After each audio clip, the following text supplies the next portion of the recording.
itsura pa lang din talaga, malalaway ka na rin sa sarap.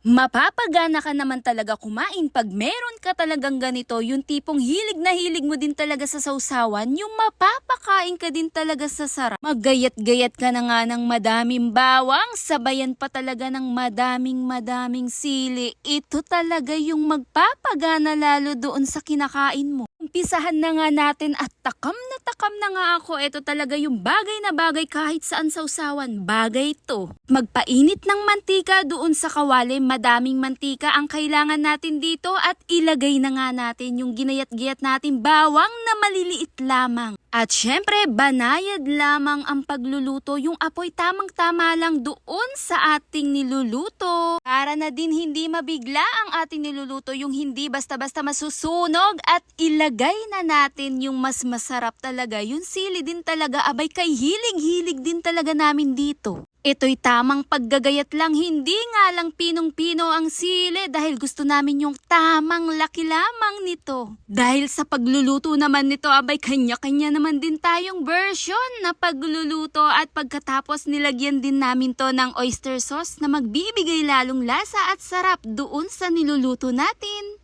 Kaunting asin lamang at halu-haluin lang para manuot lalo yung lasa yung nilagay nating oyster sauce. Lagyan na rin ng pamintang durog, aba hindi rin niya magpapahuli dito sa ating pampalasa. Pagkatapos tamang apoy lamang at halu-haluin, banayad lang, pwede nyo naman ihinto. Makagalaw-galaw din sila ng maayos, yung tipong makikita mo naman kung okay na at syempre haluin mo pa rin yan mamaya at nako, eto din talaga ang magbibigay sarap sa atin. Bagay din talaga doon sa ating niluluto. Nako, ito din talaga yung tamang-tamang sausawan niya yung niluluto natin at tignan nga natin kung okay na ba siya.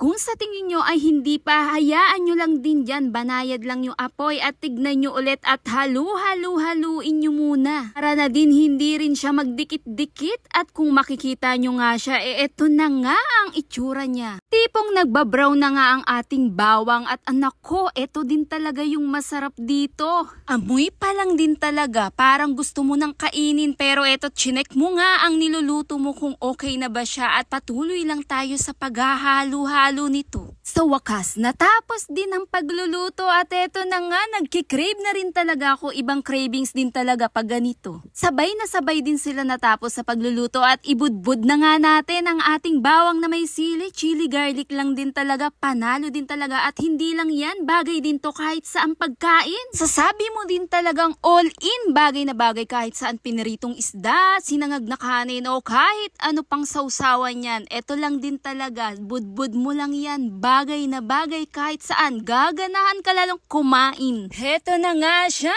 nako, matakam muna kayo at maglaway dito sa aking niluto. Ang ating siomay at yung chili garlic nagawa mismo dito sa bahay. Nako, gawin at subukan mo na rin to, lalo na't napakamura na rin din talaga ng silit bawang. Tsura pa lang din talaga, malalaway ka na rin sa sarap at kumpletong sangkap, kaya subukan at tara't kain tayo. Salamat po!